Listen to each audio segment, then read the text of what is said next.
جو منظر ہم تمام بہنوں نے اپنی امی کے ساتھ اندر جا کر دیکھا، اس کے بعد تو ایسا لگتا تھا کہ جیسے زندگی ایک جگہ آ کر رک گئی ہے اور اب کبھی آگے نہیں بڑھ پائے گی، اب کبھی ہم بہنیں نہیں مسکرا پائیں گی کہ جو بھیانک حقیقت دوپہر کے 12:30 بجے نئے شادی شدہ جوڑے کے کمرے میں ہمیں دیکھنے کو ملی، اس حقیقت نے ہم سب کو توڑ کر رکھ دیا۔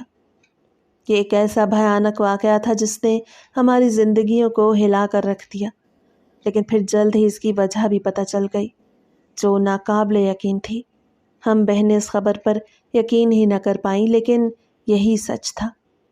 میرا نام کرن ہے اور میں اپنے والدین کی سب سے چھوٹی بیٹی ہوں۔ ہم 4 بہنیں ہیں اور ہمارا منتوں مرادوں کے بعد پیدا ہونے والا ایک ہی بھائی، جس کا نام امی ابو نے علی رحمان رکھا تھا۔ علی رحمان امی ابو کا بہت زیادہ لاڈلا تھا، کوئی خواہش ایسی نہ ہوتی جو اس کی پوری نہ ہوتی۔ وہ امی ابو کے ہاتھوں انتہائی لاڈ و ناز سے پلا تھا۔ اس کی وجہ یہ تھی کہ وہ بے انتہا دعاؤں کے بعد حاصل ہوا تھا۔ جب یکے بعد دیگرے ہم 4 بہنیں پیدا ہوئیں تو خاندان والوں نے امی کو طرح طرح کی باتیں سنانا شروع کر دی کہ یہ عورت صرف بیٹیاں ہی پیدا کر سکتی ہے اور بیٹا اس کے نصیب میں نہیں۔ کبھی کوئی عورت پکڑ کر کہتی کہ اولاد نرینہ نہیں ہے، تمہیں کتنی مشکل ہوگی، اور کوئی پکڑ کر یہ کہتا کہ تم اپنے بڑھاپے کا سہارا کیسے بنو گی، تمہاری تو ساری بیٹیاں ہی تمہیں چھوڑ کر چلی جائیں گی۔ اللہ سے اولاد نرینہ مانگو تاکہ وہ تمہارے بڑھاپے کا سہارا بن سکے۔ امی چونکہ کم عمر تھیں اور ان کی جلدی شادی ہو چکی تھی، اوپر تلے کی بیٹیاں پیدا ہونا، ان تمام چیزوں نے مل کر امی کے ذہن پر گہرا اثر کیا اور وہ بیمار رہنے لگی۔ ڈاکٹر نے ابو کو بتایا کہ انہیں خوش رکھا جائے کیونکہ بیٹیوں کی تربیت بھی متاثر ہو رہی تھی۔ ایک روز میں نے امی کو نماز میں چپکے روتے دیکھا تو فوراً سے ابو کو بتا دیا۔ ابو نے میری امی کو دیکھا تو وہ باقاعدہ رو رہی تھی۔ ابو نے ہم تمام بہنوں کو بھی بٹھایا اور اس کے بعد امی کو بٹھا کر کہنے لگے، میری بات سنو گلبانو، تم ایک مضبوط عورت ہو اور تمہیں زمانے کی باتوں سے کوئی فرق نہیں پڑنا چاہیے۔ یہ اللہ کی دین ہے، انسان اس میں ضد کرنے والا کون ہوتا ہے؟ میں جانتا ہوں تم اولاد نرینہ کی خواہش معاشرے کے دباؤ کی وجہ سے کر رہی ہو، جبکہ تم بھی جانتی ہو اور میں بھی کہ ہمارے لیے ہماری بیٹیاں بہت خاص ہیں اور ان کی تربیت پر ہمیں جنت کی بشارت ہے۔ ابو آہستہ آہستہ کر کے امی کو سمجھانے لگے تو امی بہتر ہو گئی، البتہ ان کی دعاؤں میں کوئی کمی نہ آئی تھی۔ وہ اکثر مجھ سے بھی گود میں بٹھا کر دعا کروا دی اور کہتی کہ دعا کرو اللہ تم بہنوں کا ایک بھائی ہمیں دے دے، اس کے بعد مجھے کسی قسم کا کوئی شکوہ نہ ہوگا۔ یہاں یہ بات بتاتی چلوں کہ امی نے ہماری تربیت بہت اچھے طریقے سے کی تھی۔ میں اس وقت 5 برس کی تھی کہ جب ایک روز امی اور ابو کو بہت خوش دیکھا۔ بہنیں بھی بار بار امی کی خدمت کر رہی تھیں، کبھی ان کے پاؤں دباتی تو کبھی ان کے سر میں تیل لگاتی۔ میں حیران ہو گئی، چھوٹی تھی، سمجھ نہیں آیا کہ ہوا کیا ہے۔ پھر جب امی نے نماز کے دوران مجھے اپنے پاس بٹھایا اور کہا دعا کرو اللہ تمہارا بھائی اس دنیا میں لے آئے، یہ سنتے ہی میں نے حیرانی سے امی کی طرف دیکھا۔ امی، کیا سچ مچ میرا بھائی آنے والا ہے؟ یہ سنتے ہی انہوں نے میرا ماتھا چوم لیا اور کہا، میری گڑیا، جتنی اچھی دعا ہوگی اللہ پاک اس کی دعا ضرور قبول کریں گے۔ اب میرے 3 رات اسی دعا میں گزرتے رہے اور بالآخر جب امی کے یہاں بچے کی پیدائش ہوئی تو اللہ نے ان کی سن لی۔ امی ہمارا بھائی لے کر ہاسپٹل سے گھر واپس آ گئیں اور ہم بہنوں کے لیے تو جیسے وہ دن کوئی عید کا دن تھا۔ کوئی اس چھوٹے سے پیارے سے بچے کی ناک دباتا تو کوئی اس کے نازک سے ہاتھ اپنے ہاتھ میں لے کر دیکھتا۔ امی یہ کتنا چھوٹا ہے، میں نے کہا تو امی ہنسنے لگی۔ بیٹا تم تمام بہنیں بھی جب پیدا ہوئیں تو اسی طرح بالکل نازک سی میرے ہاتھ میں دی گئی تھی، اور اب دیکھو اللہ نے تمہارا بھائی دے دیا ہے۔ اب میں امی کو اکثر خوش دیکھا کرتی اور اللہ کے حضور سجدہ ریز ہو کر انہوں نے اپنے شکر کا اظہار کیا۔ اب امی ابو کی ساری توجہ بھائی پر مرکوز ہو گئی۔ ہم بہنیں اب بڑی ہو چکی تھیں اور ویسے بھی مجھ میں اور بھائی میں 5 سال کا فرق تھا۔ ایسے میں میرے دل میں بھائی کے لیے حسد کے بجائے محبت ہی محبت تھی۔ میں اکثر اس کے سارے کام کر دیتی، کبھی اسے پالنے میں سلانے کے لیے امی کی ہدایت کے مطابق جھولا دیتی تو کبھی اسے گود میں لے کر کھلاتی۔ ہم بہنوں کے ہاتھوں میں تو جیسے کوئی کھلونا سا آ گیا تھا۔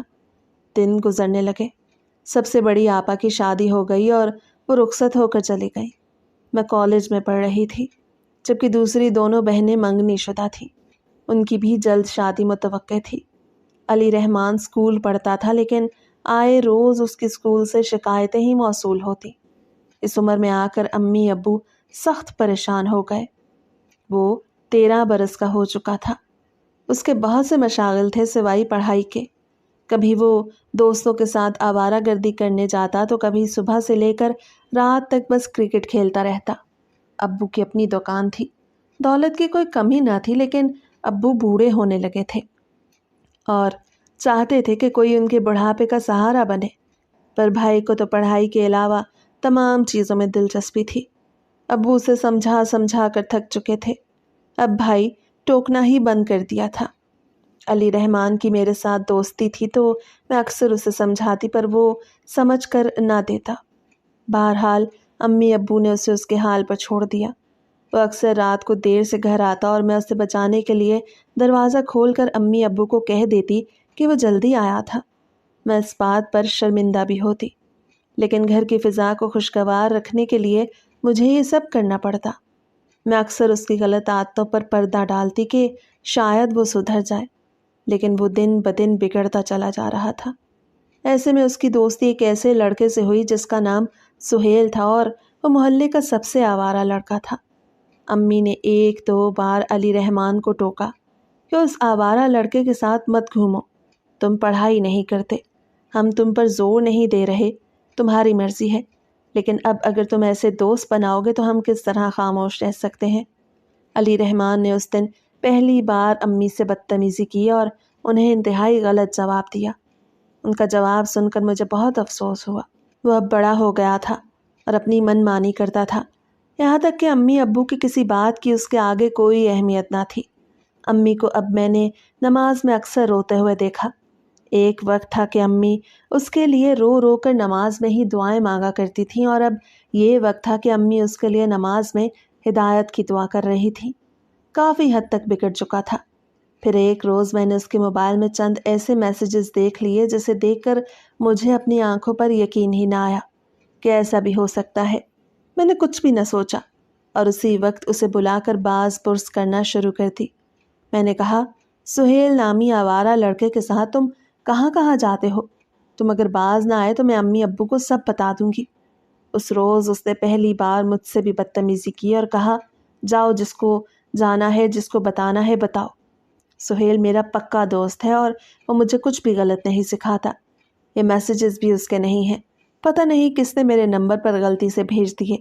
ان میسیجز میں بہت کچھ ایسا تھا جو ناقابل یقین تھا، لیکن اپنے بھائی کی ہٹ دھرمی کی وجہ سے میں نے ان کو نظر انداز کر دیا کہ میں معاملے کی تہہ تک نہیں پہنچ سکی تھی۔ سہیل نے انتہائی رازداری والے انداز میں اسے ایک معاملے کی طرف اشارہ کیا تھا۔ اب وہ معاملہ کیا تھا، کیسا تھا، کیوں تھا، مجھے کچھ پتہ نہ چل سکا۔ بھائی نے پڑھائی بھی چھوڑ دی۔ 1-2 بار تو ابو نے اسے گھر سے بھی باہر نکالا اور وہ پورے 2 ہفتے بعد گھر واپس آیا۔ امی تو ماں تھی، کیسے بھول سکتی تھی کہ اپنے جگر کے ٹکڑے کو اس طرح بگڑتے نہیں دیکھ سکتی۔ امی بیمار رہنے لگی۔ پھر وہ ہوا جس نے بھائی کو بدل کر رکھ دیا۔ بھائی اس وقت 20 سال کا ہو چکا تھا۔